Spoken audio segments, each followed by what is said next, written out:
যারা চোখের জ্যোতি ঠিক রাখতে চান, চোখের জ্যোতি ঠিক রাখতে চান, তারা দেশি কচুরলতি লাল চিকন যেটা আছে এটা খাবেন। কচু পাতা লাল চাইলে সিদ্ধ দিয়া কচু পাতা ভর্তা খাবেন। আউশ আমন ধানের চালের ভাতে সিদ্ধ দিয়া খাবেন, এবং ওই ভাতটা যদি মার গালেন 1 গ্লাস মার ভাতের মার আপনি খাবেন। রাত্রিতে চোখে সুরমা দিবেন।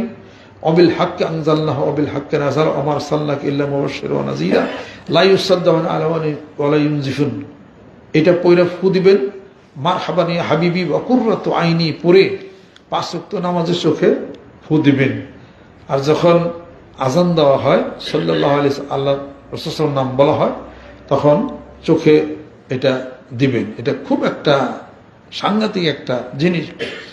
রাত্রিতে কিছু মেথি আর 3-4টা গোলমরিচ আর অল্প কিছু হলো মৌরি দানা, মিষ্টি সস, এগুলো 1 কাপ পানির মধ্যে ভিজায় রাখবেন। সকালবেলা ভালো করে চিবিয়ে খেয়ে ফেলবেন, আর 1 কাপ পানি খাবেন।